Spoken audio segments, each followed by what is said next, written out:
Welcome to another episode of Conversations with Coach Law. I'm super excited to be here with you this evening.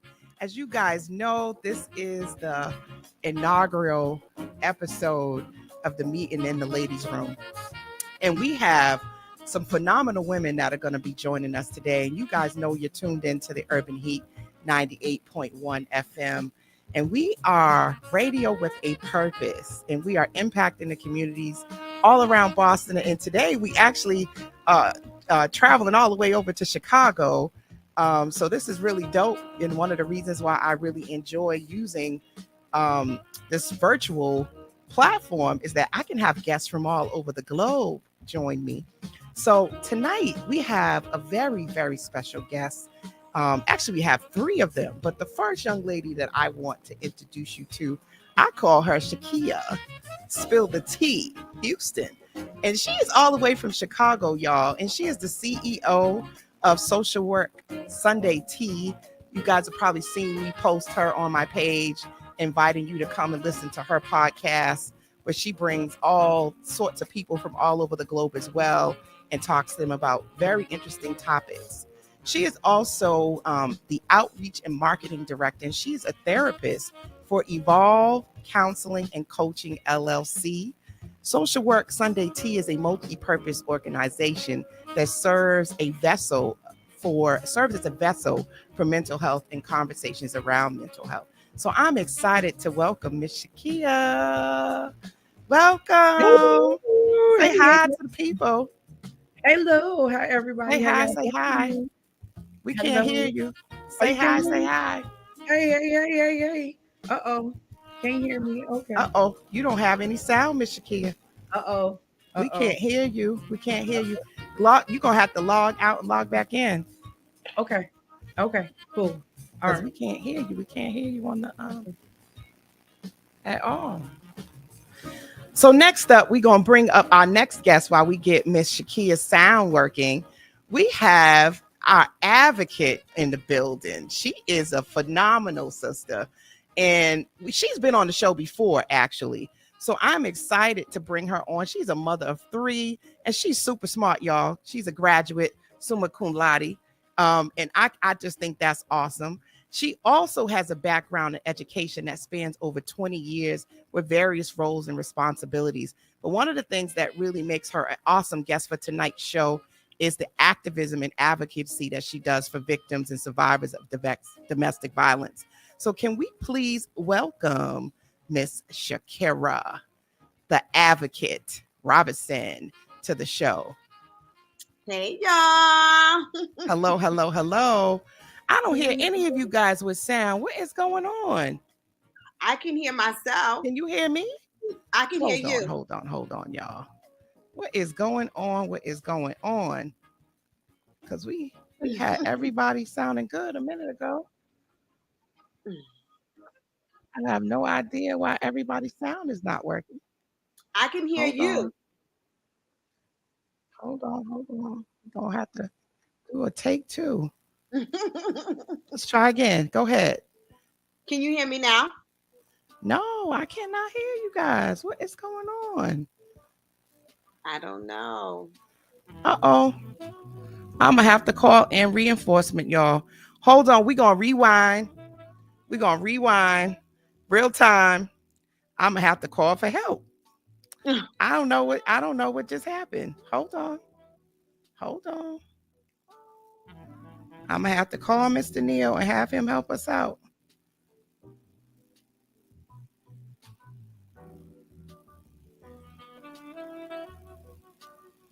I hear the music.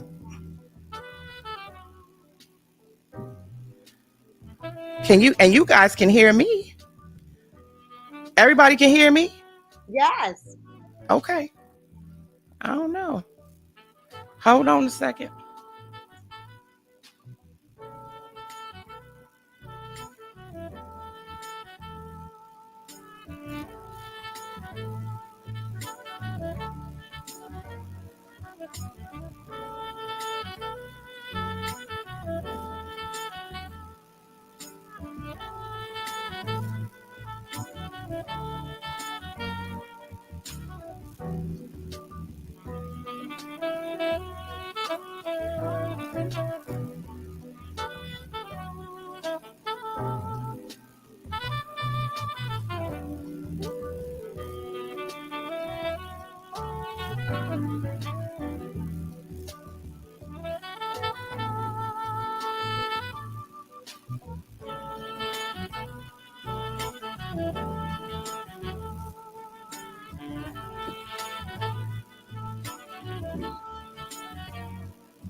Mahogany, bring me my earpods, please.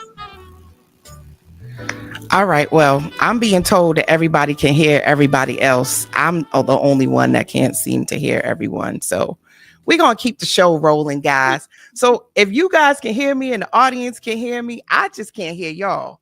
I don't know what that is and what that's about, but we'll have tech support is going to log in and help us out momentarily.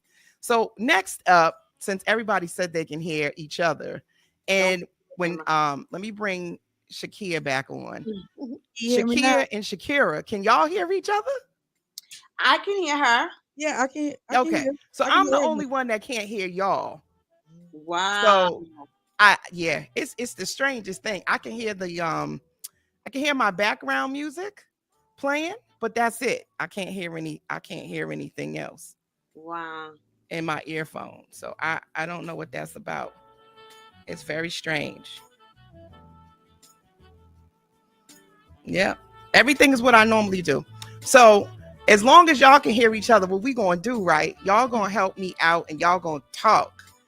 And so we keep this going. This is live radio, y'all. This is what happens when it's live and in charge on but we gonna go a little bit later to keep the show moving while tech support figures out what's going on. Absolutely. So anywho, we're gonna keep this show going, y'all. What's up, all of the listeners? Thank y'all for tuning in.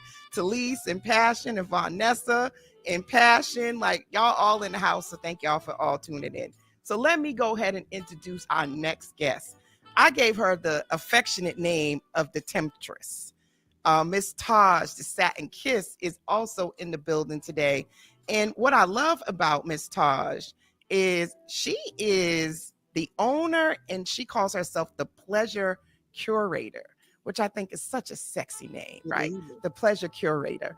And I love this because she is a lifestyle brand that is elevated with shopping and education experience, is curated around quality, customer safety, empowerment, and diversity, which I think is amazing. And she's considered a certified community sexual health resource. So can we welcome Miss Taja, the Satin Kiss, in the building? Hey, ladies. So tonight's meeting is called Meeting in the Ladies Lounge. And the whole idea behind this was to get all of us beautiful women together so that we could kind of let people know what happens when we go in the bathroom. And you guys know, right? You know, we go out and we all get together. You know, we usually go in groups when we go to the restroom. Mm-hmm. So this is one of those moments where it's like, we're going to let y'all see what we be talking about behind the scenes. And when I'm talking about behind the scenes and all of that kind of stuff and let y'all talk about it. So tonight's topic was all about why are we single? Woohoo. And as far as I know by show of hands, yes, is everybody on this live single? Any married people? Everyone not married. Okay, we all single. So got that covered. No situation. Well, maybe we don't want to tell that just yet. Some of us might have some situationships. So that's I ain't gonna put y'all's business out there. So we ain't gonna do that just yet. So tonight we are talking about why are we single, right? And feminine energy, because a lot of us may find ourselves in this place. I'm in my 40s, and without telling your age, it's in your 40s, 30s. Where y'all at? Raise your hand. You in your 20s? In your 30s? Okay. So I'm in my 40s. Y'all are in y'all 30s. So I was reading up on this topic, and what I found interesting was they were talking about right around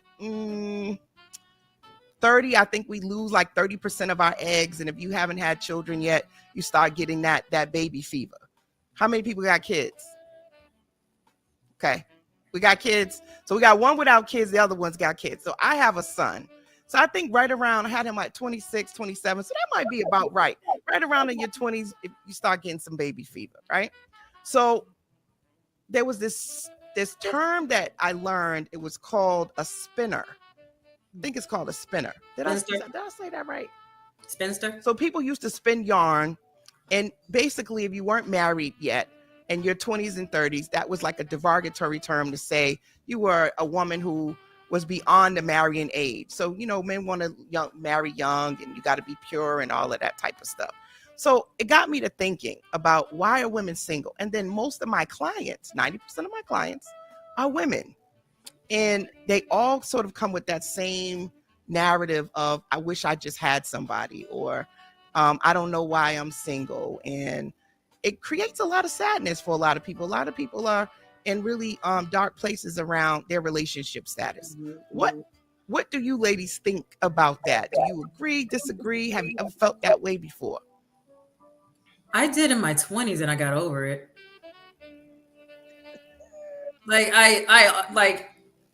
Okay, so I have a partner now, but I'm polyamorous, so I date regardless.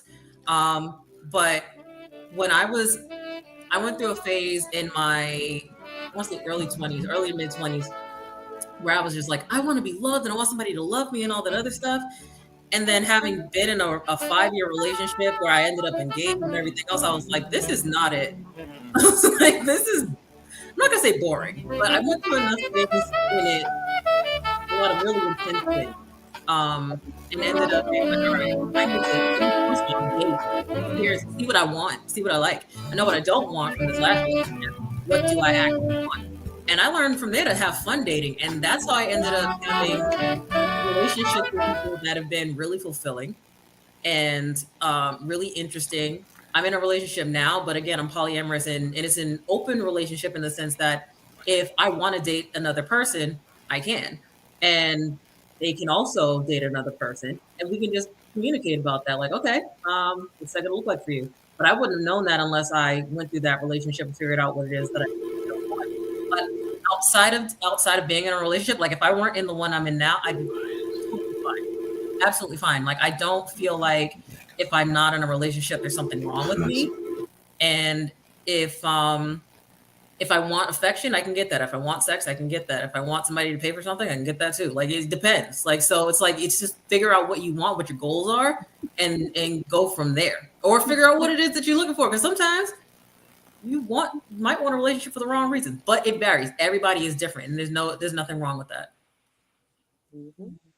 Yeah. I think for me, hey everybody. I think for me, I want to be in a relationship. I've been single for 4 years now. I was in a relationship for 5 years. I got engaged. It just didn't, it didn't work out. So I was just trying to I was like, after that, I was like, oh, I'm good. I don't think I want to, do it again. But now, I'm 37. I'm not afraid of my age, but I'm 37 now, and so it's like, yeah, I want to be with just want somebody, I want to settle down, I don't, it's too much going on out there anyway. So it's like, okay, I just want one person Right. that's going, we do what we do, and if we, turn into, as far as being married, then that's perfect. But yeah, I just feel as though that's what I want. That's what I desire. So it's like, okay, I desire this. Yeah, I'm a wait on it. I mean, I've been dating, but they haven't met what I want, and I'm really, really vocal on what I want and what I don't want. And so when I see it, I'm just like, yeah, you cool. We can be, and I don't try to, I just let them know like, hey, you're not what I want, so we can be cool. I don't want to be in a situationship, but for forever, but, yeah, I desire to be married. I rather Singleness is cool. It get lonely. You know that song. It get lonely. Yeah, it definitely do. It get lonely, but I rather be lonely than to be with somebody that I'm just like, oh, what is he doing? Like, what is going on? So I rather just do it that way. I just, be easy. All right, y'all go ahead, but it's rough. It's rough in the dating pool too. So So I'm next. I'm 39 and I'm definitely ready for love. I've been yeah, single for almost 6 years, and I think I know more about me now than I did 6 years ago in terms of what I want, what I won't tolerate.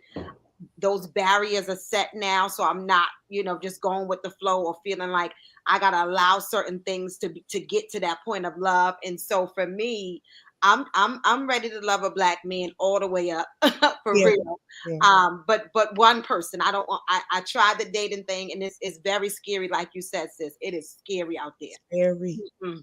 Mhm. You know what's funny is like I'm I'm this weird anomaly where I think dating is fun, and I don't know if it's I mean, it is, but it, it be doing it things. is it depends. Okay, so the way that I date is like I'm selective, Okay, but I'm like I won't go out with a person unless I vet them first.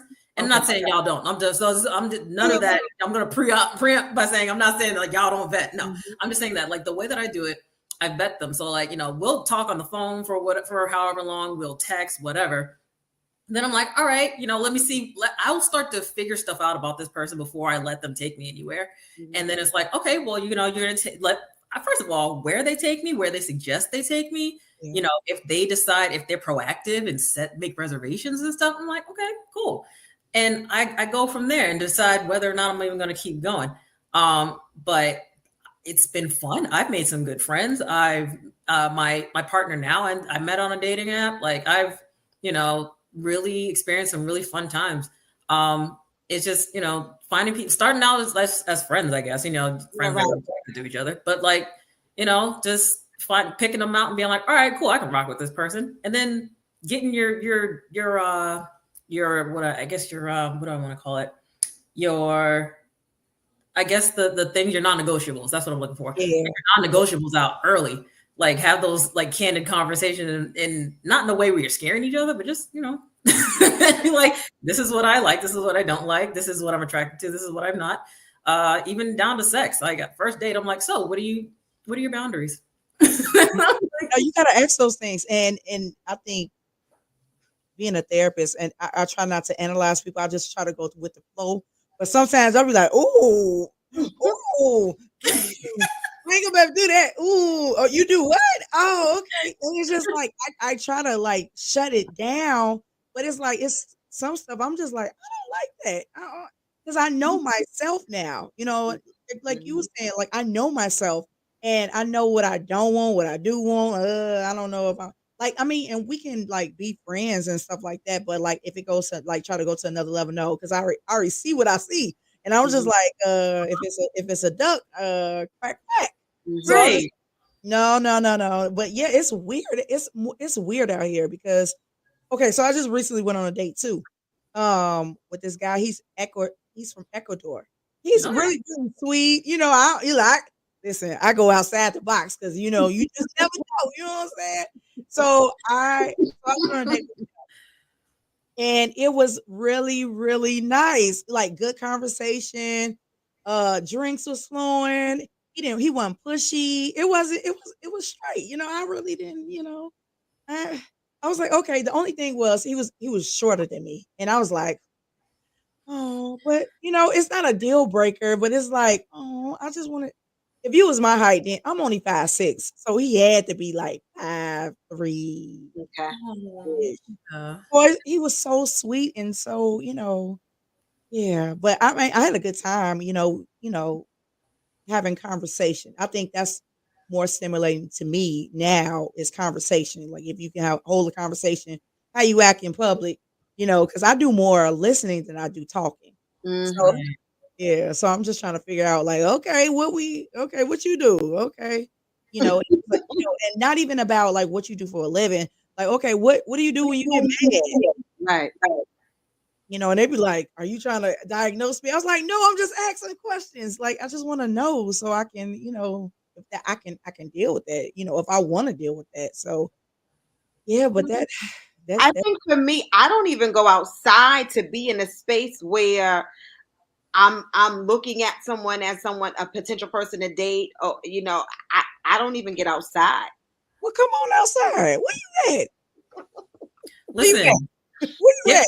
ready. Okay, get your criteria ready for spring and get outside. And even in the meantime, I'm telling you, people are like terrified of dating apps. I'm like, I hit the jackpot on dating apps. Are you kidding? Like, oh, it's so much fun. You just have to know how to like filter people out or whatever. It's fun. Like you can date from inside. Like matter of fact, dating apps bring the whole world to you. So the person, like the places you usually go, you might have somebody that's out in the world somewhere that would never go there. And oh, look at that. Based on my dating criteria, the person is right here. Now we can talk. Man. You know, so like Now, okay, so they said that like with the dating apps, like if you get the paid one, it's on a different level, like as far as like people are for real serious, or the ones that are the free one, the free app where you ain't gotta pay. Like, you know, you got the different art, yeah, you know. Is it a not difference? necessarily. No, I mean, there are some like okay, I'll take Tinder for example.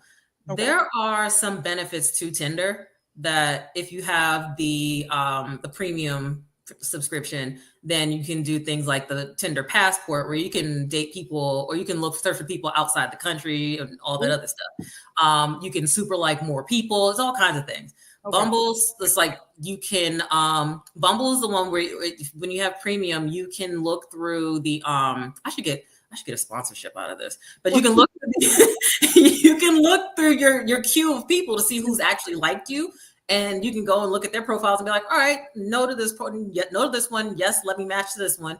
And so like it depends on what kind of perks. I would just like look at them side by side to see what perks you want, and see if it's worth paying for it. But I've met tons of really dope people without using the premium. Okay. So it really, it doesn't matter. Okay. Yeah, I know that Facebook dating app too is kind of What? Hey, I was on there. I was like swiping. Okay, okay. You know, I just like okay. I have my criteria. Okay, everybody has kids. Some people don't have kids. I'll be like, all right, you got this. Okay, you got that going on. But if they get in the picture with their middle fingers out, I'll be like, no. Yeah, if they suited and booted, then I'd be like, okay, a little bit. I don't know, because that can be kind of camouflage too. You know what I'm saying? Yeah. You know, but yeah, I do the Facebook dating app. I do that. I did Tinder. I did plenty of fish. Yeah, I threw that back into the sea because I couldn't do that. I was like, no, this is too much. It was like more like a thirst trap. So yeah, Oh wow. yeah. It's weird because I've tried that app too, and it's like I've met some really cool people on there too. Okay. Where and the benefit of that app is you can search by more criteria than you can with other apps. They'll make you use the premium to do certain basic search requirements. That one, it's a little bit more extensive. You can put a few pictures up. It's longer. You can write more versus on Tinder where you can only put like a certain amount of characters. So you can get more in depth and find out more about a person. But sometimes the quality of people on there is not great. It really just depends. But you can find, like, honestly, you can find somebody on any of these apps. Okay, Cupid, Plenty of Fish, Tinder, Bumble, Hinge, all of them.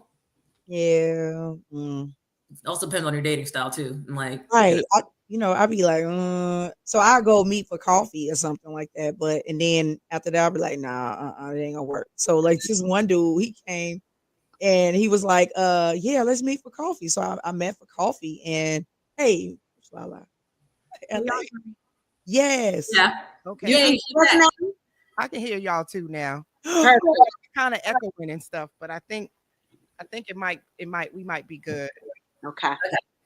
We're talking about our dating styles and experiences and stuff. I can hear that. It's just like a double echo, but at least I can hear y'all. I couldn't hear you at all at first. Yay. So it's live radio, everyone. You know how we do, you never know what's going to happen on live radio. It's like being in a play. You just got to kind of go with it. So Right. y'all ladies are so dope because y'all I got some chatterboxes, so y'all just going. I can see y'all lips moving. I didn't know what y'all was saying, but I knew the conversation was rolling. Yes. And the people in the chat are just having a good old time too. So Yay. thank you to everyone who is here. You know, this ain't nothing but the radio, the enemy of the radio. And people were super excited about this conversation, right? Okay.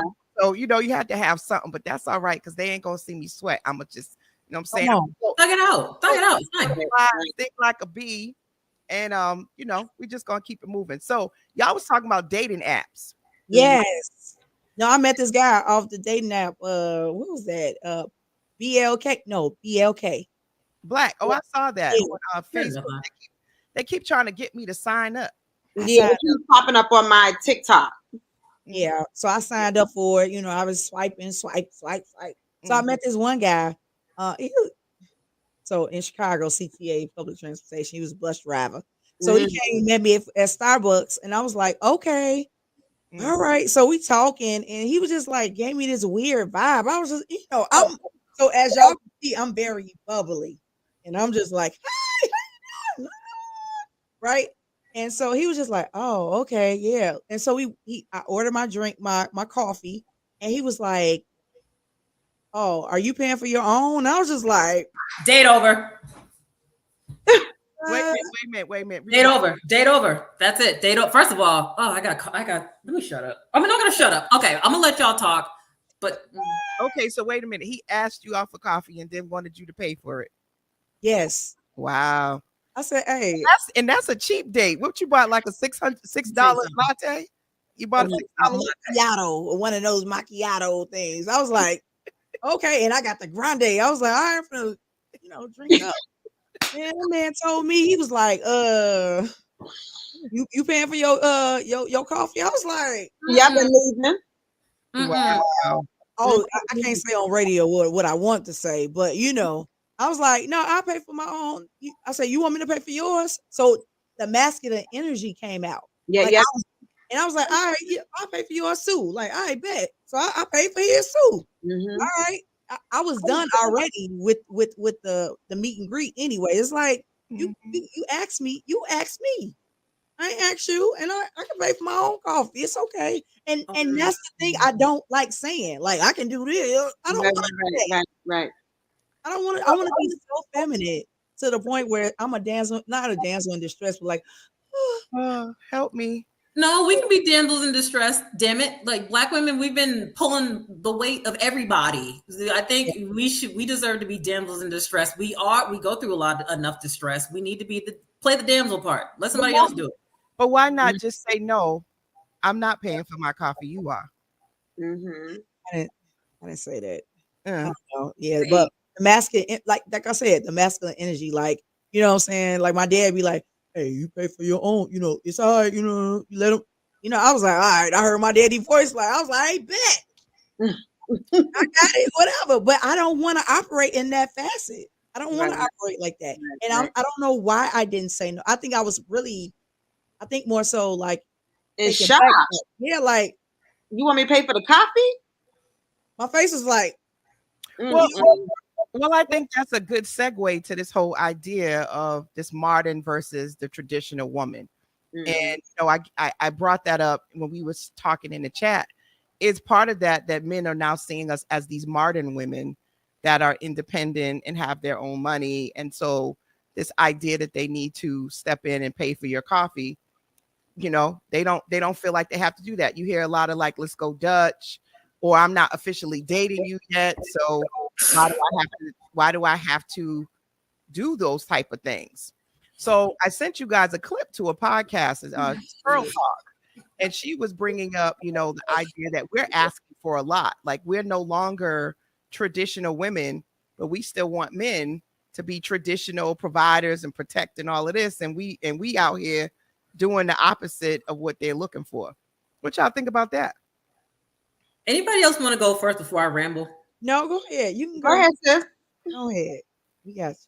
First of all, when they're talking about tradition, like women, in some instances, some women are making more than men, or it's the situation in the Black community. I'll say, if we narrow it down, where Black women are more educated at this point, and our careers are showing such in the amount of money we're getting paid. However, we're still making less than men. Mhm. Whether we like it, that is what it is. So there's that aspect of things. Secondly, dating, we're humans are still animals. We still have mating rituals. My thing is, what do I need you for if you can't do the basic thing like provide? And you're showing like that. Can you imagine if peacocks were just like, I don't have to show you my feathers? And the peahens will be like, well, what? Well, why should I pick you then? I have my options here. Your nature is saying you chase me. So show me why you're worthy. That's how this works. We're the life bringers. We are the caregivers. Men's quality of life goes up when they marry women. It's the opposite for us. They need us, not the other way around.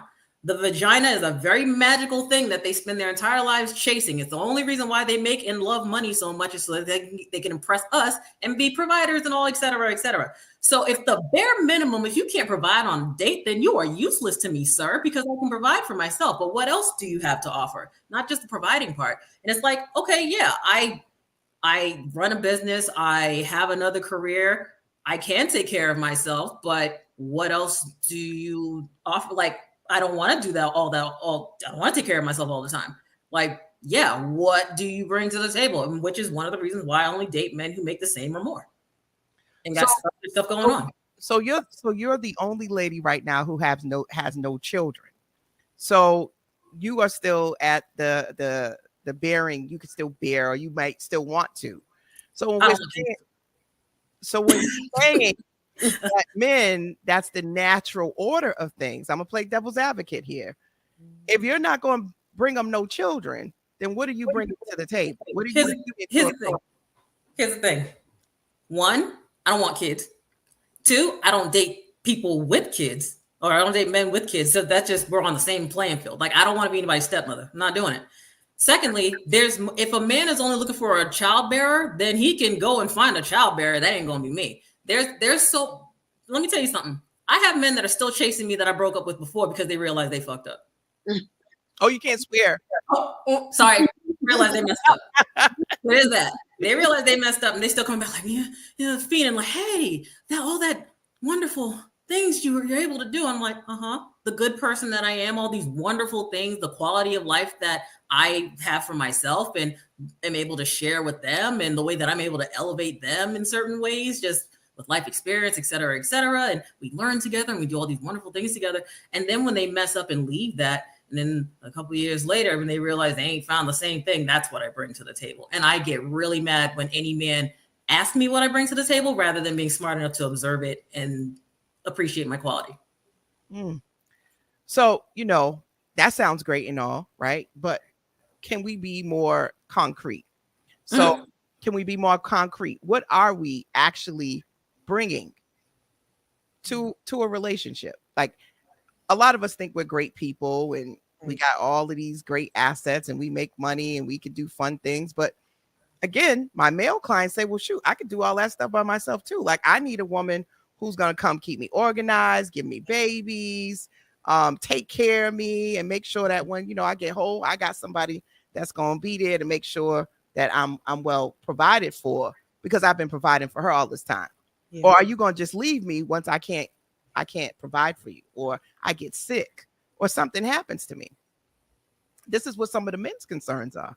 Somebody else jump in before I ramble, please. No, I think more so as far as with men, I think they want peace, and I understand that part. They want peace, right? Because they already got to fight the world out there. So it's like when they come home, they need a safe haven, like we do as well. So it's like, you got to provide a happy home, like a safe haven or a nest, or a man to dwell. And I think, like for example, my mom and this is my example of, my parents, they've been married for over 40 years. So that's my example, right? And it wasn't sunshines and rainbows, throughout the marriage, but I seen the structure, right? and he came home, dinner was made, but that was back then. But I want to do the same thing for I'll whoever go with my this. part, yeah, Mhm. whoever that the good Lord send me, So I want to do that. I want to create that safe haven because out there in the world, it's too chaotic and it's too rough. Yeah. So I think providing that peace and that that ability to allow them to speak freely and open, about their thoughts and feelings, be considering their thoughts and feelings. And maybe but I understand that part. So yeah, cooking the food and washing I do that. That don't bother me, but I don't want to do that for the wrong person. So yeah, so I think it's more so like peace when it comes down to men and really listening to them. Because when a man talks, we need to listen because they said what they said. They mean what they say. So I think that's the main ingredient to as far as providing that. So I think what we bring to the table as women has a lot to do with who we are and what we accept of ourselves, and if we're being honest with ourselves and how we show up in terms of what we're going to do, what we're not going to do. Because the reality of it is a lot of us want what you were just speaking of, Shakea, but at the same time, these societal constructs and these factors that interplay with how we show up in our feminine energy yeah, has created this hard exterior for a lot of us. And not alone just the traumas that we've experienced right. has made us to be where we are very cautious. We're fearful of being vulnerable. And Yeah. then once you get to learn yourself and learn again your barriers and your triggers and all those things, then you can start to rebuild that back up. But it takes time. And for so many women, I know for me, a lot of the women I'm meeting, they never had a sisterhood or seen that structure like you saw with your mother and father. A lot of us never seen that. And so we're emulating something from the TV, the music that we listen to, the books that we read, the relationships we see outside of the home. And so I'm ready to do what you said. I want to do the cooking, the food, and I want to be the peace and all that. But I've learned that you have to be mindful of who you're giving that to, because someone who's never had it will Oh try to destroy you completely so that you can't do that for somebody else. And yeah. so we got to be mindful of that too. Yeah. So it sounds like, consensus is we kind of got to slow down and be self-aware, but Yes. also read the room. Mm-hmm. And I love that, we're already pushing the envelope on not everybody wants kids, right? Not everybody, that's their aspiration. I think against societal construct says, well, if you're a woman, to be a real woman, you must bring forth life. But I meet women all the time that the pressure of that is what is causing their depression, their sadness, or their anxiety, is that they really don't want that for themselves. They're not looking for the same thing. And when I looked up the whole spinner thing, spinsters, this is not a new phenomenon, right? There's always been women who were pushing the envelope or not following societal standards and not wanting to get married off and fighting against arranged marriages and not wanting to have kids. This is not a new thing. So is that what's playing into a lot of people being single? Is that one, now women are more woke, right? And we're not buying into that we need to have a partner to be happy. And is it that men are still sort of in this construct of looking for a particular type of woman, which is why, as you see, I put this, the research says 60% of single women say that they're happy with their relationship status compared to 49% of single men. So a lot of men's aspiration is to have a woman like that. That's something that they need. And sometimes they have multiple women because one woman can't serve all of his needs, right? And his needs might be very vast and all of these other things. So the other thing that I sent to you ladies is that most of us are all going after the same guy. Like we all want the same criteria of man. And so therefore it's slim pickings. So more than likely we might be sharing, being a side chick or something to that nature, because we're all looking for tall, dark, handsome men with money. And there's not a lot of those men out there. Yes, there are. Well, Yes, we're not chasing the same men, and I'll tell you why. There are billions of people on this planet. Billions. Okay, so the odds are in our favor. If we're searching at but let's I would talk say- about income though. Like how many Yeah, men make the income that we're talking about? Black men. but see, that's the thing. I don't limit myself to just black men. Okay, well then see, that's why I'm bringing this up. Yeah. That's the problem. And that's the problem. People, oh, I only want to date a black man. Why? Because if you ask the average black man, he ain't only wanting to date a black woman. So first of all, don't do it just to why I stay got her on the show, right? She can't Don't- y'all. She can't. Why are you gonna limit yourself? Let me tell you something. I have had the time of my life. I done dated the whole rainbow at this point. I have dated Indian, Korean, white, Irish, Turkish, name it. And and I have been treated well in every language. All right. Matter of fact, when I travel, I had to turn my Tinder off when I went to Spain because I was popular over there. And when I tell you I was treated like a goddess, that's the thing. You need to expand your horizons. Expand your horizons. There are plenty of people out there that look at black women as like the best thing ever. Yeah. We can't just be like, oh, I only want this, because if that's all you want, you better go to Africa. You better go to Nigeria or something, because if you want to talk about slim pickings in the States, it kind of is. So expand your horizons, not just to other ethnicities, but just to other places in the world. Move around, like travel, go find. You'd be surprised how many people have found their soulmate on a plane. There are options, and that's the thing that makes me so sad for black women sometimes. And I was there at one point because my last fiance was Caribbean, and my fiance before that was black and Puerto Rican, and I'm just like, y'all hear that? Fiance. Right. Okay, sir. but you see what I'm saying? Like, I'm not. People talk about, oh, what do you bring to the table?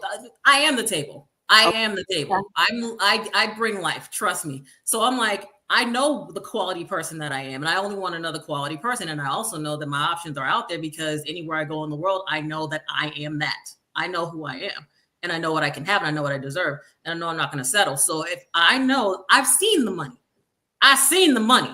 They're men, like, come on now, men on average are making more money than we are. I've seen the money. The money to sustain us is there. Whether they're actually going to do it is the question. And if you allow somebody to, for 1 second, say that you don't deserve that, move on. Because I promise you, there's somebody that'll drink your bathwater and flavor it.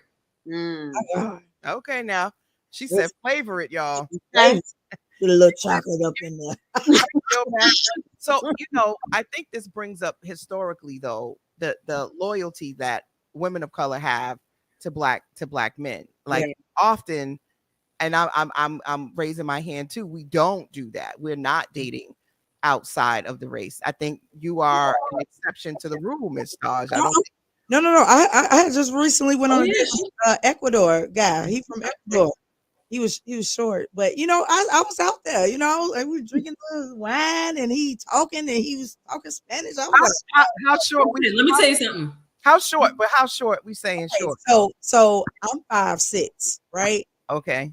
He got to be like 5'2". Okay, so that's short. It's short. And I was about to say 5'6", 5'7", believe it or not, is an average height.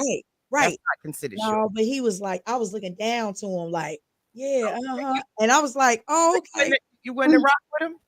Oh, I mean, I'm still rocking with him. I'm still be on the phone, like, what up? No, I mean, like, give him a chance, not go on a date, have fun. Like, could that be your man?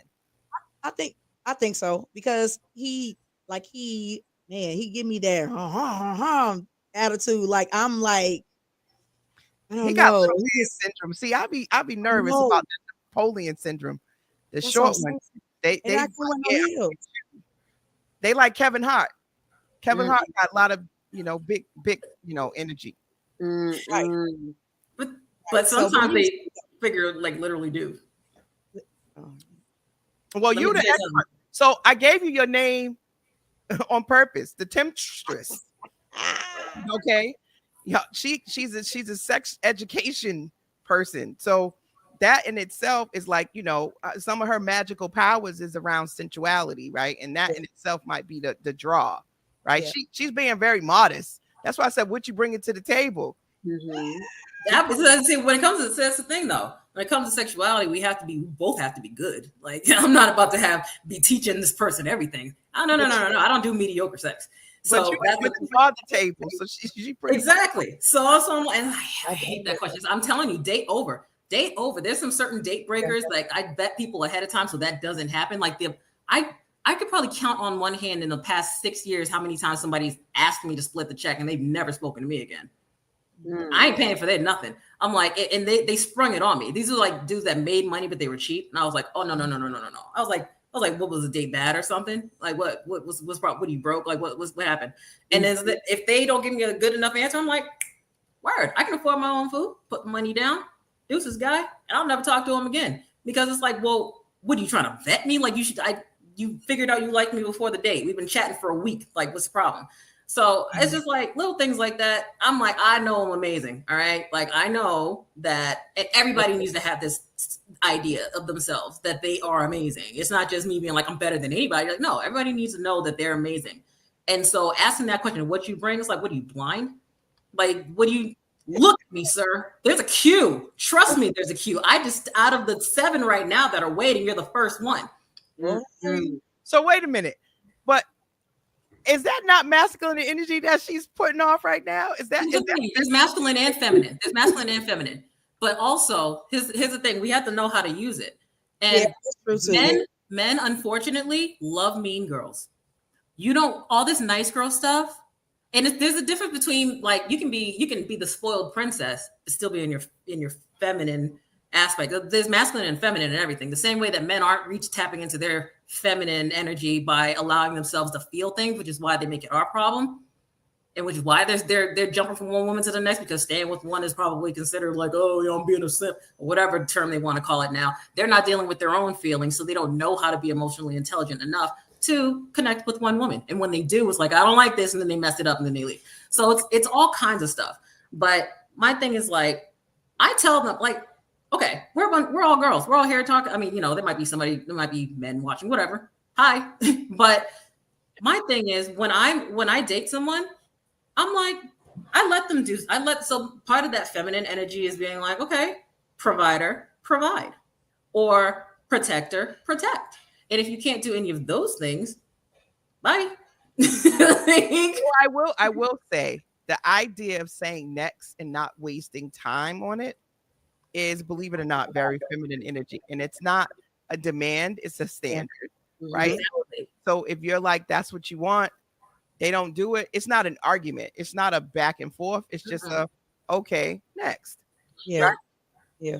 That's it. So I think sometimes the idea that we go back and forth on like sort of demanding it or expecting it versus just having the standard. And if they don't meet the standard, go on to the next one. Yeah. Yeah. Yeah. But sometimes we get like, I guess, indecisive. Like, is that what I really want? I'm gonna give it another chance. It's just that like, oh, I do like but I mean, I battle with that, not now, but I battle with that. Like, I'm gonna give him one more try. Maybe he was nervous. But then the next time it's like, no, this ain't gonna work. You be like, no, I'm good on that. But I think, yeah, like you said, the standard. Like you have to like, okay, and you have to stand 10 toes down on that. Like, okay, you can't waver from that. If that's not what you want, that's not what you want. And just like you said, next, move on. So I have another question for y'all. And this came up, the idea of love, right? And in general, is love this unconditional, as they talk about in 1 Corinthians, this like, be patient, it doesn't keep any inventory of your wrongs? Or is it really this transactional, sort of beneficial, what you do for me and what I do for you? Like if it's not being reciprocated, does love come out of that? Because it seems like a lot of our relationships are very transactional. I think love is very broad because for me, it could be something as simple as taking into consideration my past experiences with relationships and hearing me say, what I'm accepting of and what I'm not accepting of, and being cognizant of that and carrying me in such a way. Or something as simple as knowing, let me just reach out and check on her and say, hey, see how she's doing. Let me reach out and see how her son's doing, or whatever, something along those lines. It's very broad. It could be very, very simple, and it could be very big. It all depends on, again, where we're at in life in terms of what we're looking for, and going back to, again, what we're being honest about. Because in the past, I would say, I don't like flowers. I don't care about that, because I lived a different lifestyle. But today, I love flowers. I love the feminine energy. I want to be treated like a princess. In my relationship, I want to be as feminine as possible all the time. Because outside in the world, I'm constantly having to be this advocate for something that is so dangerous and so scary, and so, this stigma around it of, I'm damaged goods, if you will. And so at home, I want to be at peace. And so I think it all depends on, again, what love to be, what you've experienced, and what you've learned from what you've experienced, as to what you consider it in terms of how you define it, internalize it, and give it back is what I would say. Mhm. What do you other ladies think about transactional love versus conditional love? It's not. See, when I think about love, I don't think of it as transactional or conditional. I think the mating ritual that you use to get there can seem transactional, but it doesn't have to be. In a relationship, there's a yin and a yang, but there's balance. It's not necessarily tit for tat. It's blending together and almost like a dance. And so it's like, okay, here's what I'm good at. Here's what you're good at. Ooh, let's blend these things together and support each other and love each other and make life for each other fantastic. And I think that's what I try to do in my relationships. Like the one I'm in right now, when we first started talking, it was like, I like this person. They're respectful, they're funny, they're interesting, and they're genuinely interested in me. And it's like, okay. And that I was courted. I was genuinely courted, and just their actions spoke. And aside from that, I feel like I have a partner. I feel like I have someone. If I'm having a bad day, I can go and cry on their shoulder. Right. If they're having a bad day talking about the company or whatever, they can talk to me about that, and I can empathize. And I'm not going to say, oh, well, you need to da da da da. Although sometimes there are some things they say where I'm like, screw that person. I mean, you're like, I want to make me want to fight them, but I'm like, I wouldn't, go that far, but I'm just like, but at the very least being there for that person, being each other's soft place to land on a regular basis, figuring out each other's love languages and seeing where you fit and accommodating those things, growing together, having fun, little things like he and I, we do, like, although we travel and do all that fun stuff, we love just at the end of the day sitting on the couch watching TV. He squeezes my feet. I love when he does that. He squeezes my, and it's just like, oh, he likes it. Like, and if I ask, I'll just kind of like shyly put my foot on his lap, like, yeah. He's like, okay, and I'm like, yeah. So he knows I like things like that. So allowing me to feel cared about, and that's what I mean about being like protector and a provider. It's not just money, although that's a very important thing. It's like, can I feel safe around you? And I just cooked for this man. I just cooked a whole Jamaican curry, like 3 hours cooked for this man. But that's because he provides happiness and comfort and safety. And the life that we live, I'm okay. So when I don't have to think about all that other stuff, and I have time and I have the resources to cook you these amazing meals, I will do it every single day. He's gaining weight because of it. So it's like, that's how I do. And I think that in a relationship, you have to figure out. Matter of fact, my last engagement that was in for 5 years, I didn't cook for 5 years. He was a chef. I didn't cook. I didn't cook or do laundry. But we took care of each other. I also made more money than he did, but never again. But but still, when things were great, they were great, and we took care of each other in different ways, and that that was nice. So it's like, you have to figure out what's important to you, and you have to vet people before you even get to the point of settling with them to be like, oh, we fit. If you do want to go Dutch on stuff in the house, you do want to split the bills, cool. If you want to be completely submissive and let the man lead, wonderful. Figure out what that is and let it rock. Do what you want to do. I think that's the key piece. Yeah. That it's not cookie cutter and it's not one size fits all. And I think that's what Shaquera was saying earlier. Social constructs will say it's supposed to look like this or be like that. And I think that's what creates some of the tension, is you start comparing what's going on. Like what you're saying, Taj, may work great for you, but that may not work for everybody. Which is Right. why I wanted different voices and different opinions on this whole Right. ladies lounge, that there's space for you to create it, but you won't know what you like unless you go out and explore, Yeah. Mhm. unless you start to communicate and get uncomfortable and speaking up, right? So what I love about what Taj is saying is that she's actually pushing the envelope and speaking up. And if they don't like it, they don't like it. And I think a lot of times we're just we don't want to make anybody upset. Like we Yeah. don't want to come off like, we're not princesses and we are not submissive. And sometimes that can go totally astray where now we're in something where we're not communicating our needs and we're wondering why. Right. That's good. Yeah, Yeah, y'all. submissive is a funny word too. Like that's I think like, why does it have to be a submission thing? But it's like, all right, I guess, whatever. I look at it differently. Like if I don't know, like with the I guess the alpha man or whatever, with the masculine energy, like I would submit to that. If I feel protected, that's the thing. I have to feel protected. That's right. If I don't feel protected, then I don't. I'm unstable. Not saying I'm unstable, but if You don't feel secure. right, exactly. And I'm like, I'm not wherever you go, I'm not gonna follow. Mhm. I don't know where you're going, and especially if it's not clear where you're going, and I don't feel protected, it's just like, no, I'm not going to submit to that. But if a man he knows where he's going, and he's intentional about what he wants to do and how he wants to do it, as far as our relationship and how we're going to construct it and how it's together, how we're going to do this together, then yes, I will follow. I don't mind being submissive, and I think people think this like a ball and chain, like, oh, come on, be submissive to this man. And I don't even, it's not like that. Like if he's sure, if he knows himself, I feel protected, he's confident in himself, I will go. Where we going? Arizona by foot?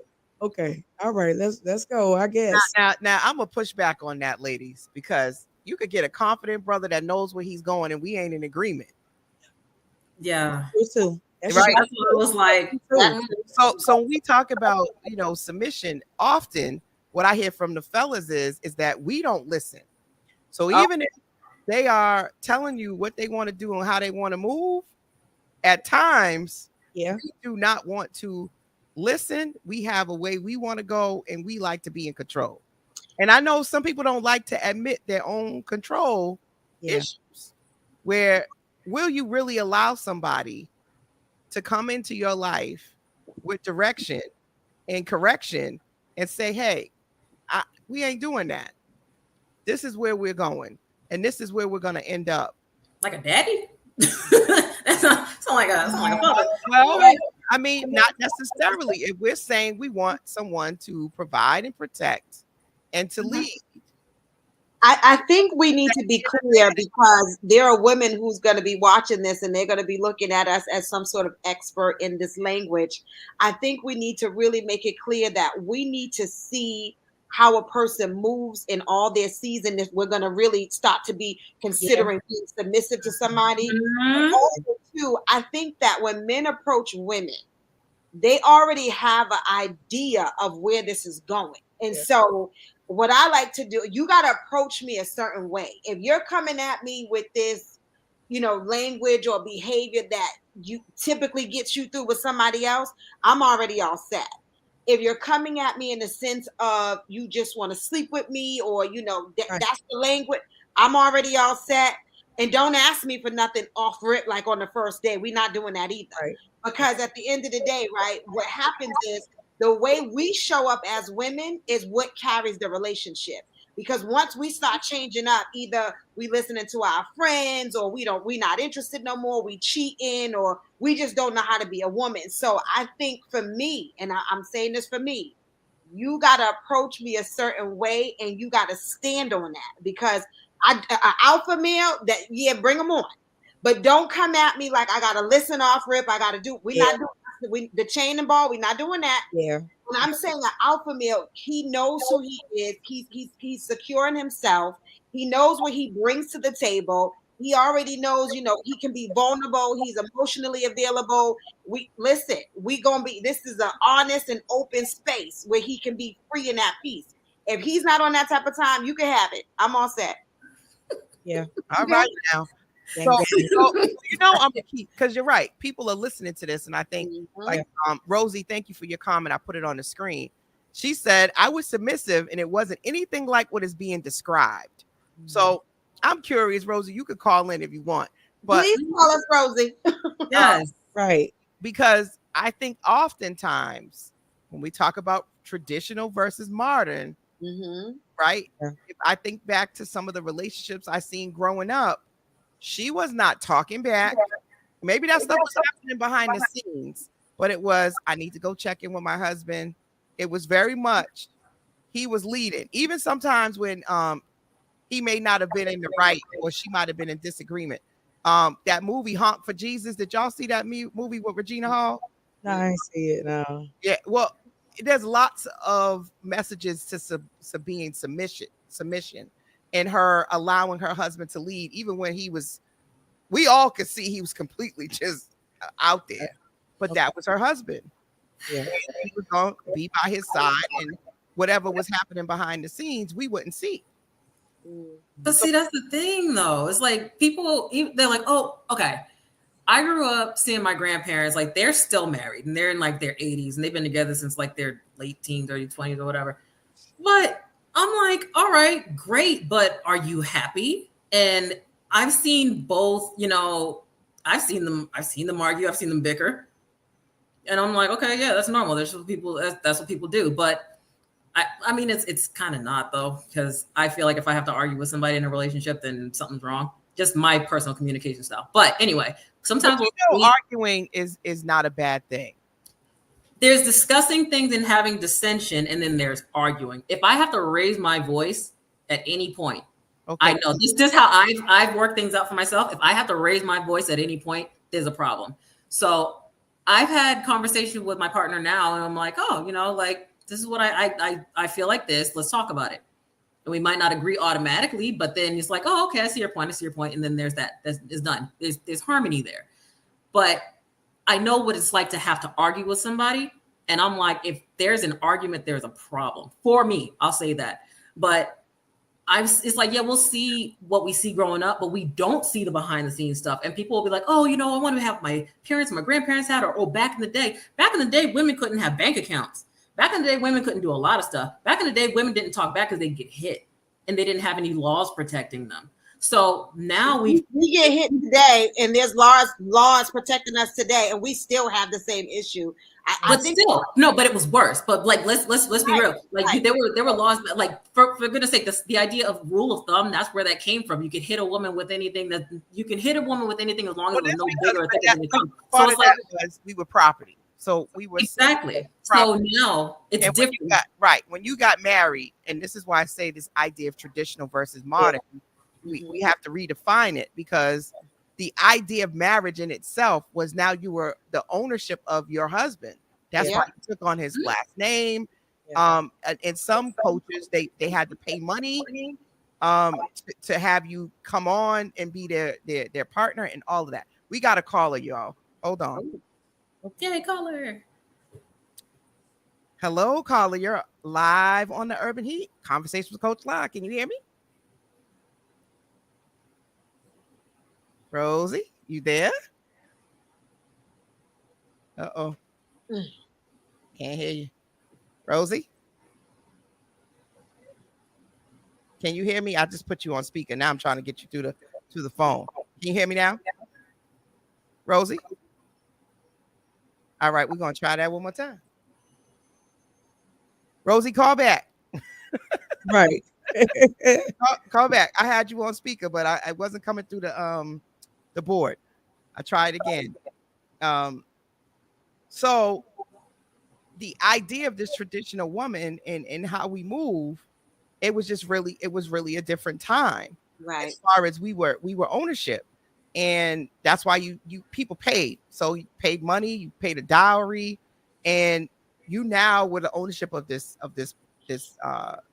gentleman, which I think is where originally the whole idea of domestic violence and ownership, and you're going to do as I say and not talk back. You didn't have rights because I owned you. You were property. Yeah. And that's not the case now. Women are working. We have careers. We have say so. We got birth control. Back then, we didn't have birth control. We couldn't control when we were going to have and produce children. So so much has changed. And I push back respectfully and say, with all of these different changes, we also are not really expecting men to change. Men are supposed to stay exact. I see Taja's face. They are supposed to stay exactly the same. And I have a son. So I have a black son that I am raising.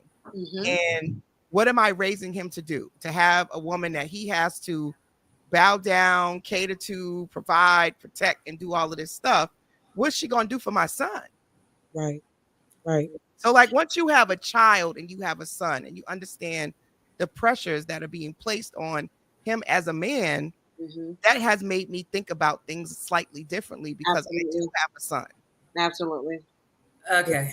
So I don't have any kids by choice. I have a nephew that out of his mouth said I'm his third parent. So it's like, all right, it is what it is.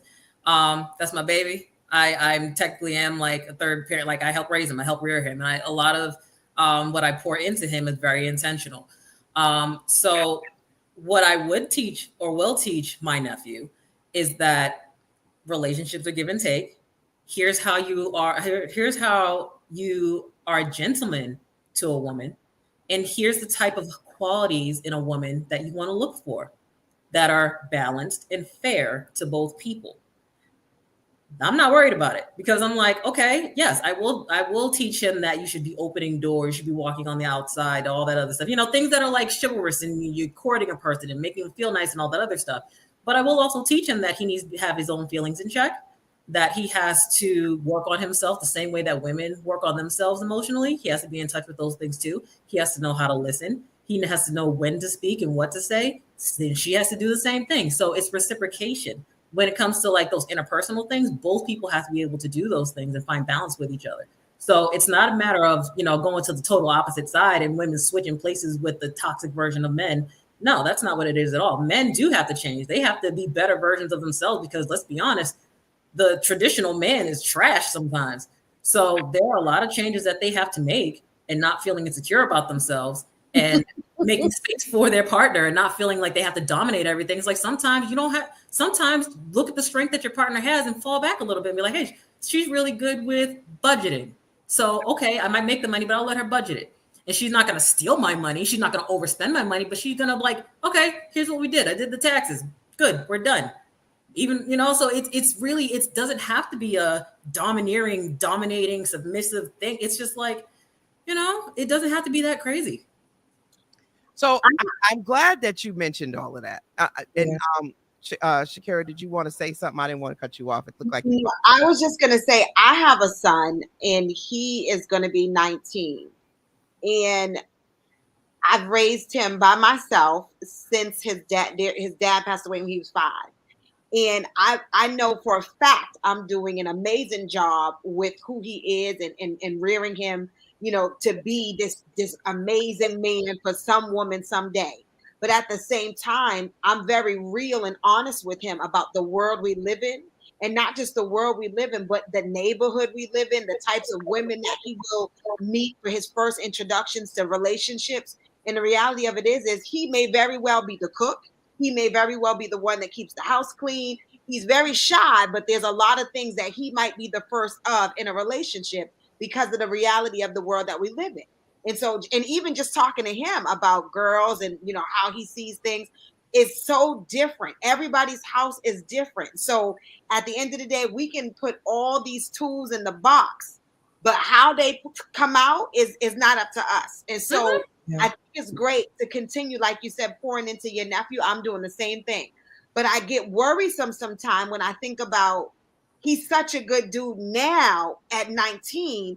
What, like you said, what are you bringing to my child, please? Because listen. And we got to be honest about that because I think as much as we're saying there's balance, there's a lot of things that are not on an equilibrium. That's And, right. and there's a lot of nice guy syndrome, and a lot of guys started off as Yeah. chivalry Yeah. providers and doing all of this stuff, Yeah. and then come across a female that does them dirty. Mm-hmm. That'll jump to the next guy real quick. As soon Yep. as he can't go get her what she wants, she's out and she's on to the next guy with money and status and all of that.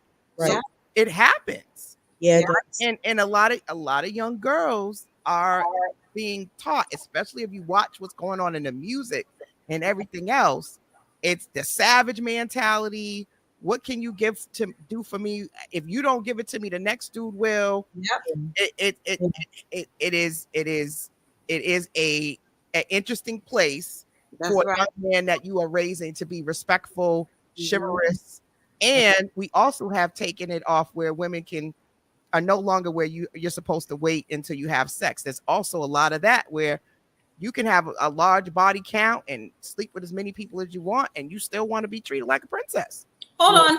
I'm gonna jump in. I love this I love this topic because I am team pleasure. I am team. First of all, body counts are stupid. It's like if you are so bent on, like, you'll bring yourself all this stress of like, oh, I shouldn't have sex with this person because my body count. Who cares? Who's counting? As long as you're being safe, as long as you're happy in these relationships, as long as you're doing it, as long as you're in control of the situation, because men are screwing everything with a hole. And I promise you, nobody's counting them. So why are women given this idea of a body count? It comes down to men didn't know back in the day before there was birth control, before there were paternity tests. If a woman got pregnant, they didn't know whose it was. So Shane, let me make sure that you're pure, meaning no other man has been in you. That means, that's my heir. That's who I'm passing my money down. That's who I'm passing. Very true. That's very So true. it's like so then they use that as a way to shame us. We are the only women. Our clitoris is meant for pleasure. That's the only thing. Men don't have a thing that's meant just for pleasure. We have a clitoris that is meant specifically just for pleasure. Why are we not using it? And the fact that people are like, oh, body count. Oh, wow. Really? Like, what does that mean? What does that mean if somebody has a higher body count? Because the vagina doesn't lose elasticity, so that's not the problem. It doesn't mean that you're going to automatically catch an STI because let's say if you're being safe. What does that mean about the quality of the person? It means nothing. Because if we're looking at body count, if we're looking at body count, like I said, the average guy, they're like high five. They go to college and boy, they run through the whole campus. But nobody's questioning their body count. Why is it not a problem? And I'm gonna say it's because of social constructs. Yeah. Here's where I push back respectfully and say we use it to our advantage on one side. Yeah. Is biology says you're supposed to chase me, you're supposed to provide for me, you're supposed to protect me. But we're not being traditional in the sense that men also are not supposed to be going after the woman who has slept with everybody. Right. The woman who's purely, again, we're talking traditional. Okay, so tradition as far as social.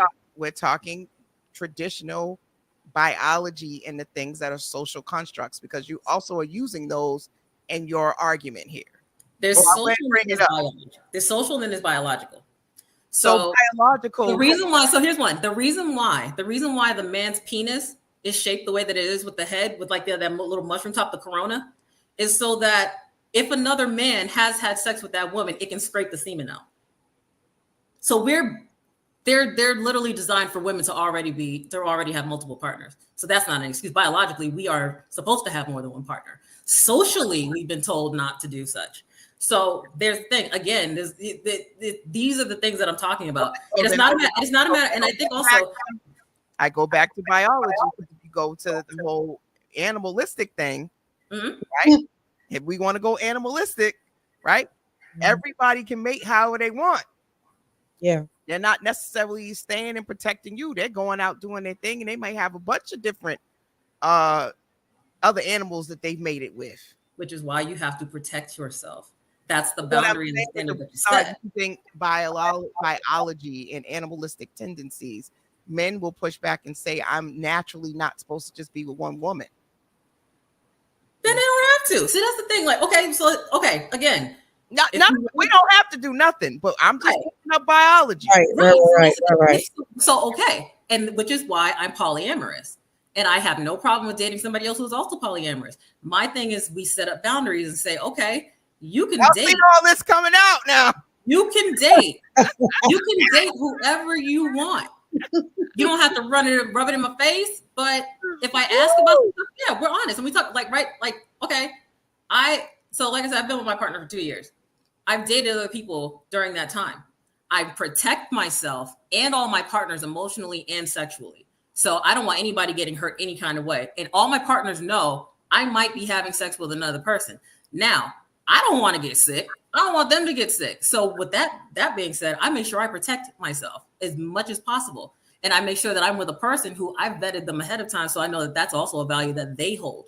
And there are things you can tell when it's like, if they're serious about that or not. But regardless, as long as I'm protecting myself, whatever they do with the next person is what they do with the next person. But I will also make sure that I get tested quarterly, and I make sure that they get tested quarterly. So this is why this is a juicy meeting in the ladies' room, right? Because we got a lot of different social constructs even in this conversation. Yeah. So when we think about the idea, getting back to the topic, why are people single? The more we've talked, you see all these different complexities that have come into this dialogue. And I think part of it is not so much that anything's wrong with anybody. It's just that we have so many options and choices on how to construct relationships now. And it's no longer just traditional. That's right. Yeah. You cannot just say, okay, well, I'm just going to be monogamous and be with you. We've now realized we all got different needs. And this idea that someone's going to complete you is also a social construct that's really not true. You need to complete yourself. Yeah. Be happy with yourself. And the more you try to find one person that's going to come in and be that missing piece and make everything better and lead you and guide you and provide and protect for you, I think you set yourself up. Yeah, for failure. Pretty much, yeah. So if you're single, there might be more reasons than it's just something wrong with you, which we didn't talk about this, but do you guys know what your attachment styles are? Have you explored that? Do you know how you actually interact with the opposite sex or the same sex or multiple sexes in this case? Multiple sex. I mean, women are fun, but I don't date women. But No, this meeting in the ladies' room is lit. right. the right one. I've glanced over it. I don't remember exactly what it was, but I will say that the type of relationship that I have, I get it. I'm fully capable and usually do have the ability to attach to people in a very healthy way. But at the same time, if I have to cut a person off, I will turn on a part of my head where they don't exist and they're dead to me.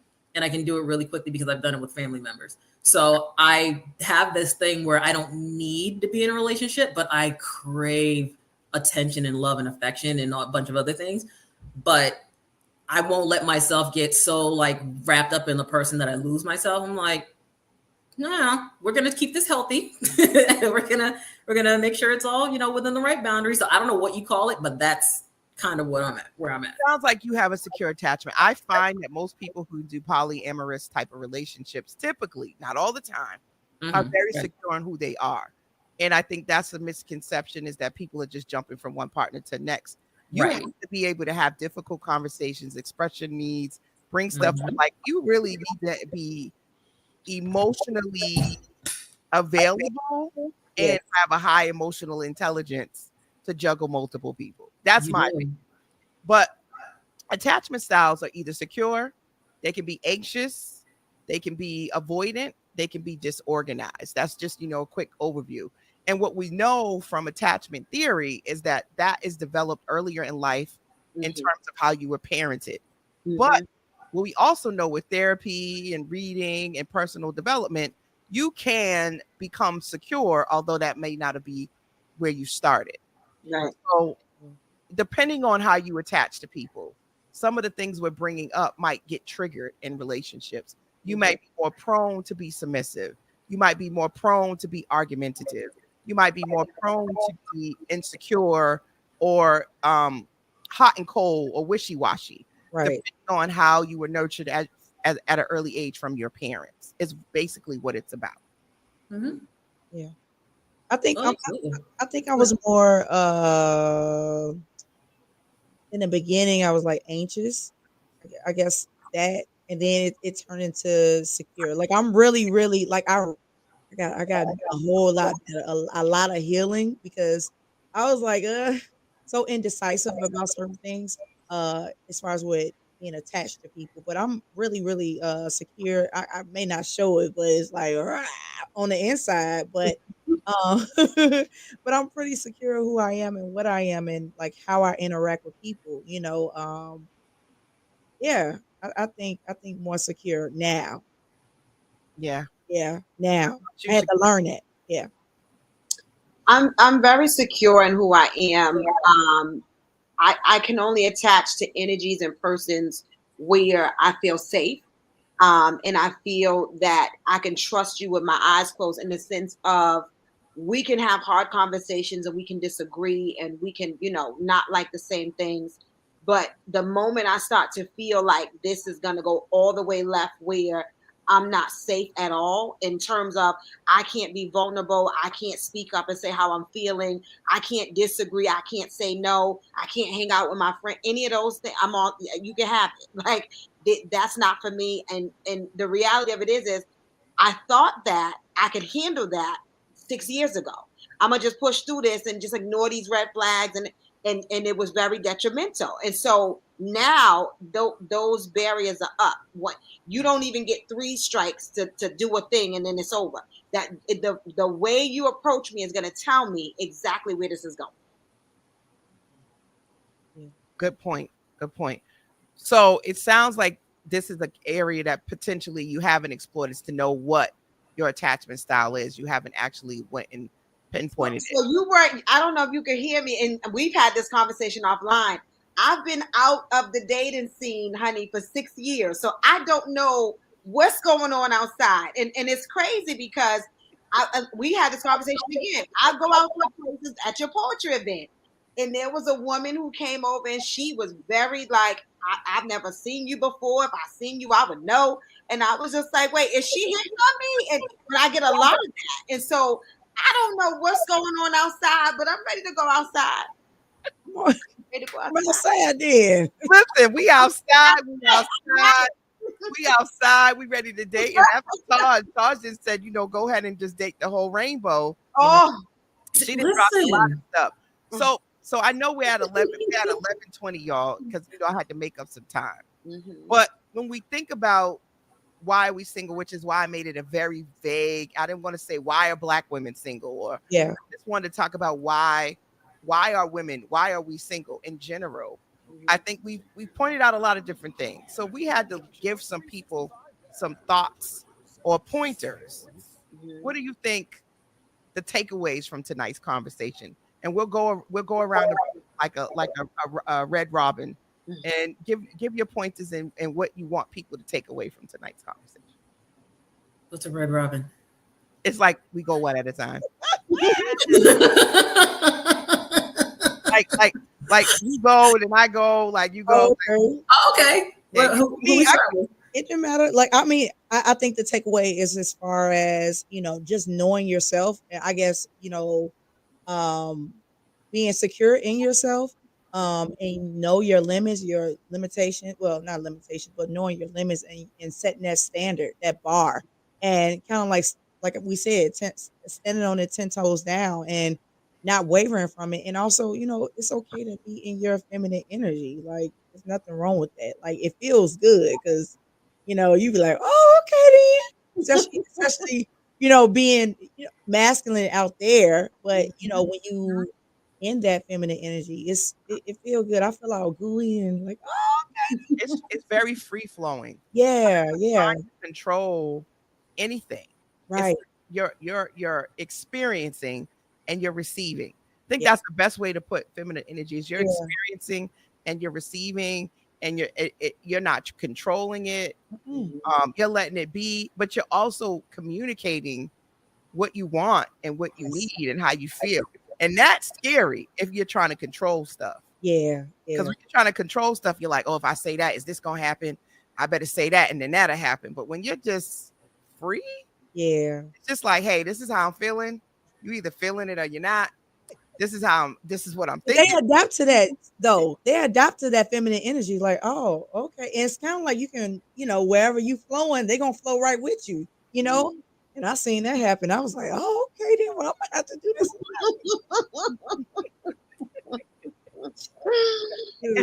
You go ahead, girl. Bat them eyes. And look, I do that, and I talk with my eyes. I ain't even know that. Especially I got these lashes on. I'll be like, okay. Yeah. Oh, All that, and I didn't know I had that in me. He allowed me to be that way, and I was like, "Oh, okay, all right." I'm talking about a flower, delicate, and light. Yeah. You can have everything. You can have it all, baby. I love it. Okay, all right. Up next, whoever wants to take the mic. I'll let you go, Shakina. So I think the takeaway from me would be as much as you are ready for love and ready to give that, give yourself grace to love you first, and really get to know who you are and enjoy the things that you like, because I think it's important for us to not put this this force on with someone else defining our happiness and making us whole and all those things. I think we need to do the work to create that for ourselves, because again, how we show up in our relationships is how we're going to be carried. And so I think doing that internal work, doing that self-love, that self-dating and all those things, I think that sets you up for being able to show up in this free space without, feeling like you got to be a certain way or not do a certain thing. Just being who you are and letting it flow, I think is where I'm at with it, and what I would hope someone is taking away from this. Mm-hmm. Well said.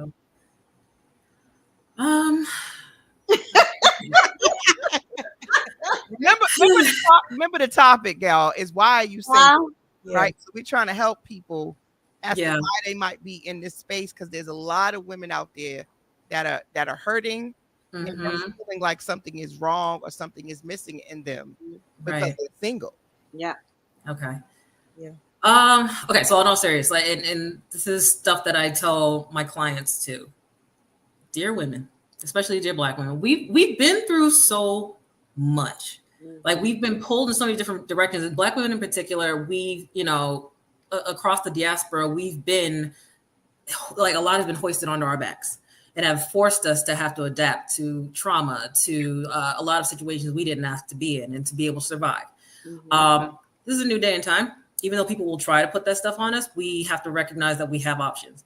And that goes your feminine, or what people consider the feminine energy of just allowing yourself to be soft and taken care of, or able to float through the world carefree. We need to do that in relationships and outside of the relationships. We need to learn, we have to teach ourselves what that feels like. So whatever it is that looks like for us, we need to do that. For example, if you like, I love flowers. I buy myself flowers. Me too. I love them. And it's so when a person knows that I like flowers and they go out of their way to get ones that are nice and quality and meaningful and nice colors, then it's like, oh, they listen and they care. So it's like they're also matching what I like or who I am. And that's meaningful. That's important. But again, we don't have to be strong all the time. There's a strength in being feminine. We are naturally strong creatures, and there's nothing wrong with us. So we don't have to be completely just limp and whatever. But allow yourself to be, like we talked about earlier, the damsel in distress, and see how far it gets you. Like when people allow yourself to ask for help. I had to learn that. I had to learn to ask for help, from friends, from partners, from whomever, because I had to do things on my own for so long. I stopped asking my parents for money since I was as a teenager. Like that's how that went. So I had to figure things out. And a lot of us have, we have sexual trauma. We have trauma with, relationships, and it causes us to tense up, and that's understandable. And like, Shakina was saying earlier, the world is changing. Like there's so many different ways of dating and styles of dating, but find out what it is that you want. You genuinely not what your family wants for you, not what your friends want for you. What do you want? Write it down, journal that stuff out. It's so powerful. Journal it out. Really, and don't stray from that. It's possible to have exactly what it is that you want or get really, really close. And don't limit yourself to your block. Go places. When you're doing the things that you love to do, you're going to attract those other people who are also into those things or recognize that, wow, you're a whole person doing stuff. And I want to share in that with you. Right. Travel. Date people you're not used to. Date people that are a little bit outside of like maybe the height requirement or, you know, the ethnicity or the age. Like, you know what? Honestly, date up and down. It's fine. If there's compatibility across the board, not just you like each other, but there's compatibility in lifestyles and everything else. Have fun, go with it, and have fun dating. There's nothing wrong with having a man take you out and show you a nice time. You don't owe him anything. If he genuinely likes you, he's going to do it. Let him do it. Just let him do it. Just so well said, ladies. Right. And I think, you know, for all of this, because I wanted to have different voices, because as a therapist, people already see me as an expert, and you know, I'm just telling them these things because one, it's textbook, or it's what I'm supposed to say. Right. And I think that this is such a commonality. As you've seen, we all are coming from different walks of life, different experiences. But I think the common theme in this is really getting to know yourself. Yes. Right. And understanding more than I'm just single, because that right there, that label, Right. it puts you in a box. But if you really start to explore like we're doing, you may get to a place of acceptance and understanding that I'm single because I'm pouring into myself. That's I'm right. single because I'm enjoying activities by myself to get to know what I like. I'm dating so that I can actually practice boundaries and see what's out there and let people pour into me.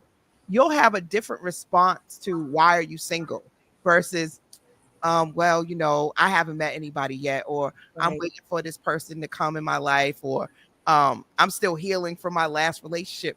You'll be surprised some of the things people say when they ask why are they single. Yeah. And if you were to just say, I'm enjoying spending time with myself, but you know what, I'm getting to a place where I'm open to sharing what I do with someone else, and what that'll open up. Not to mention the amount of people that's just home and not doing anything, and they're bored, just strolling Instagram and Facebook, seeing everybody else living. Get out and do things.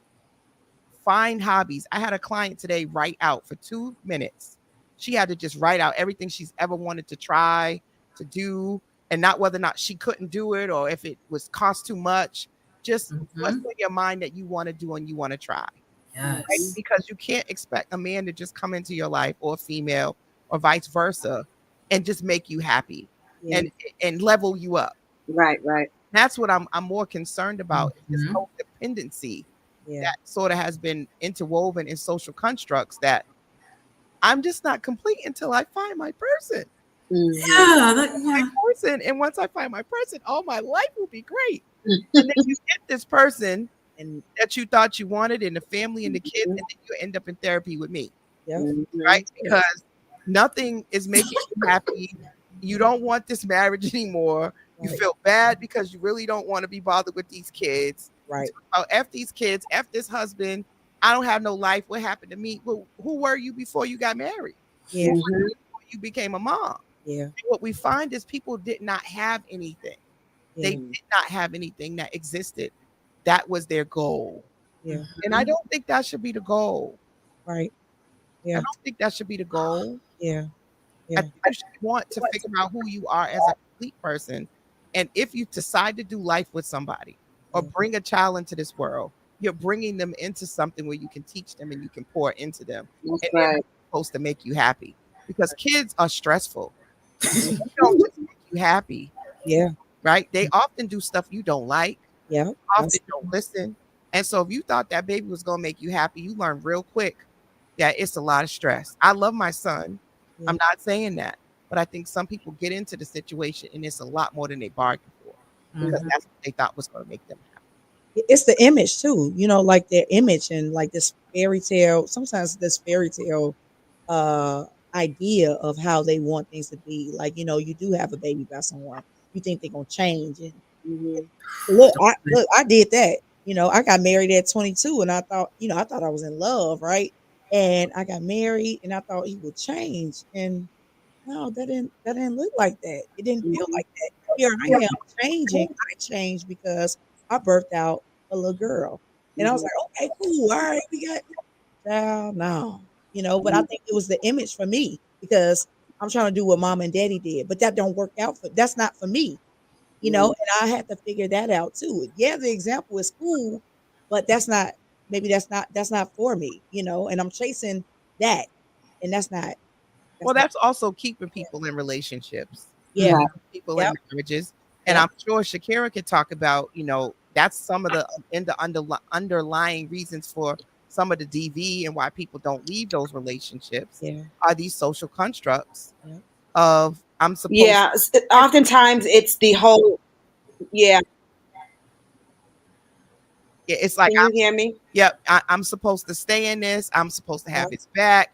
I'm Yep. not supposed to talk back. It's my fault. If Yep. I wouldn't have said it Mhm. like this, he wouldn't have hit me. Like it's a lot of these social constructs feed the toxicity, Yeah. feeds the insecurities. It feeds a lot of even men Yeah. staying with women who are toxic for them because they're Mhm. supposed to provide. Yeah. They're obligated to take care of this person, and the person is awful for them. Yep. Yep.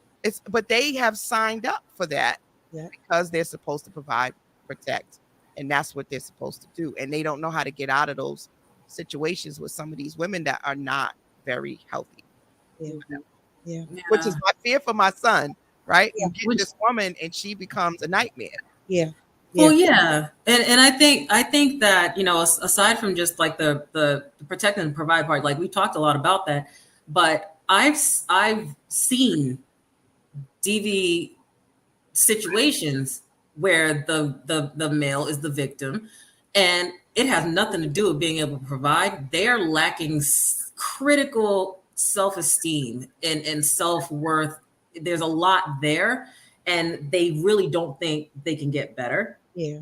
that they can be with anything better because they've had opportunities to be with someone who is better, and they'll just totally shrug that off, and it's like, nope, this right here, it's however whatever they experienced growing up or however they've been conditioned. Sometimes that's just how it comes out. Every single person is different, as we all know, so it's like it happens. But again, it's how we do the work as individuals. Like as we said earlier, we can pour into them all that we want, but what they do with that information is up to them. As adults, it's not our job anymore. It's not. We shouldn't even. We can worry, but that's our hands are off now because they're grown ups. Like our parents might worry about us, but what are they going to do? So it's they have to make those choices for themselves, make sure that they're healthy when they're doing it. And I would hope that they care, that they know that we care enough about them if they want to come back and ask for advice. But that's the best they can do, is just be their best self, like we've been advising. Be your best self and go out into the world and find somebody else that's also their best self. And if you are not, because there's this growth in recognizing where you need support, Mhm. or if you're noticing that you're seeing patterns and different things in relationships. This Mhm. is why I don't think going to therapy means that people are crazy. Often people are some of the most productive, Yeah. Mhm. successful people who did not get certain things that they needed along the way, or find that there's certain patterns that have continuously happened, Yeah. and they are looking for expertise and advice that is not connected to the situation, that's non-biased, that won't make them think that they're being judged. And Right. that's what brings them to therapy too. It's the sort of, hey, I'm seeing a pattern in myself, Yeah. Mhm. or I found this great person that I'm want to be with, and they are pointing these things out, and it's not their responsibility to be my therapist. So I need to work on it and work it I, out. I think it's important too to stress the fact that in Black and Brown communities, a majority of us do not have fair access to a therapist. We do not have fair access to women that are like-minded like ourselves to be able to share this sort of insight and be that voice or that support for somebody else. And so it's important to stress that we got to get out there and ask for information and help. We really got to find that somebody, that place that we can trust to be able to be vulnerable and ask for some type of support, because the reality of it is we're so many of us are navigating life without any sort of idea of how to do this thing because there is no handbook, right? And then there's a lot of people who have this strong, idea of some sort of relationship that they saw somewhere that they think that's the way to go. And so their mindset is straight on, I'm going to have that. And if I got to go through all these battles to get it, that's what I'm going to do. And so that's the reality. I do love the fact that we brought up that men are oftentimes the victims also of domestic violence, because there's this notion that women are the only victims, and that is not true. But at the same time, I'm going to go back to first introductions to relationships, and so that spills out. It manifests different for all of us in terms of how women show up, in terms of how men show up, and then what we know to be what we accept, right, or what we think we deserve. That goes back to what we saw as children. And so we have to be mindful, for those of us who have children and those of us who work closely with or have relationships with nieces and nephews that are like our children, what we're teaching them, even in the things that we don't say. Because the reality of it is, they're going to do what we do, and they're going to listen to some of what we say. And so at the end of the day, it's important for us to stress those conversations, or just being in a person where they can have a safe space to go to should they decide to talk. Because my son will say certain things to folks and family members that he may tell me little bits of here and there, or he don't tell me at all. And so it's important for children who are learning healthy relationships to have a safe space to go to be vulnerable, to ask questions, and to not know everything, and be okay with that. So I think it's important that we continue. Everybody's stressed that. I think that is great for those that are watching. Absolutely. You ladies have just, like, I think we didn't bless people in so many different ways. And I think just naturally, biology, women will tend to do these type of dialogues and support one another and be vulnerable and challenge each other. As you can see, we all got difference of opinion, but I learned a lot from each and every one of you. And even as a therapist, that doesn't mean that I can't learn from other people's lived experiences. The main thing that I always want to stress to people is that you have to make your own way. That's right. You are the expert in your life and in your needs. No one can come in and tell you how to feel and what it is you need. You have to start from inside yourself, which is why I started telling people to bet on self. You have to know you. Yeah. I think that's what I want everybody to understand. You being single is a gift. Yes, it is. It's a gift if you see it that way. Yeah. If you take the time to really get to know you, so that you can be bringing the best version of yourself into whatever relationship you decide to go into. That's right. And that doesn't manifest. It's not because there's something wrong with you. It's not because something is missing in you. It just may be that you haven't met or found the right situation that meets your needs. And that's simply all it is. There's nothing wrong with you.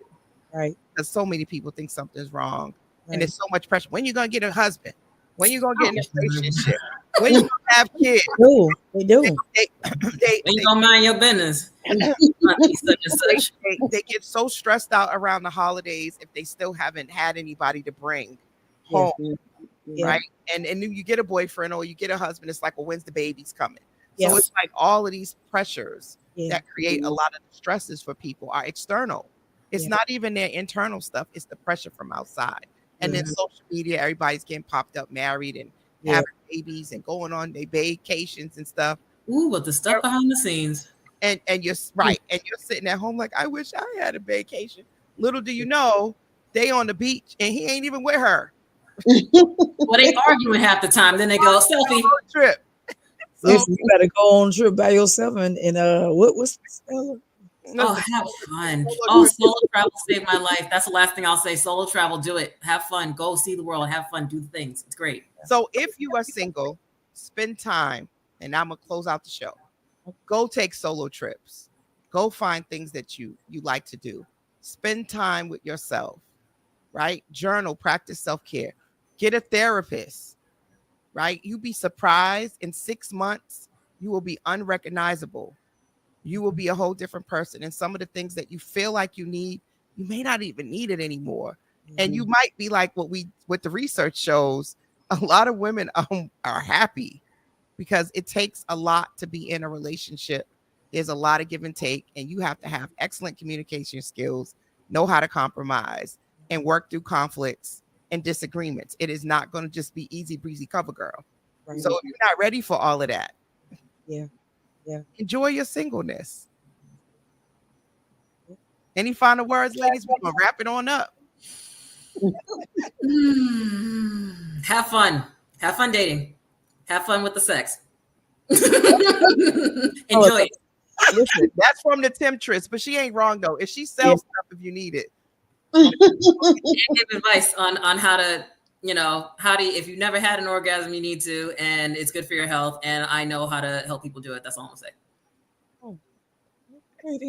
hey, listen, it's the meeting in the ladies' room. Y'all have gotten behind the scenes every fourth Sunday. I will have women on, and we will let you behind the scenes and what we think and what we feel, and it'll be new guests. You've been listening to the Urban Heat. This is Conversations with Coach Law. I am your host, therapist Coach LA. It's been a wonderful evening, ladies. Thank you for staying on later and giving the people what they want. Thank you to all of the listeners that have tuned in and made comments. You guys are awesome. Quick shout outs from Rosie to Passion to Talise to Sharika to LaShira. I mean, to Israel. Oh my goodness, Vanessa. I'm just trying to go up the line real quick. I think I got everybody, but thank you so much for tuning in. And to you ladies, thank you for being wonderful, wonderful co-hosts with me this evening. And I hope that you will decide to come back. Of course. I had so much fun. I love stuff like this. I love connecting with other Black women. Yes, it was amazing. Thank you to Marv Neal for jumping on with the tech support. Tomorrow, tune in. We are live back on the air with the Morning Cafe. You guys don't want to miss it. And if you haven't done so already, go follow us on social media. Go download the iHeartRadio app and follow the Urban Heat. And we will see you next Sunday for another episode of Conversations with Coach Law. Ladies, you guys are amazing. Have a great week. And until next time, y'all keep having dope conversations. Keep pushing the envelope and keep being great. See you later. Righty. Bye.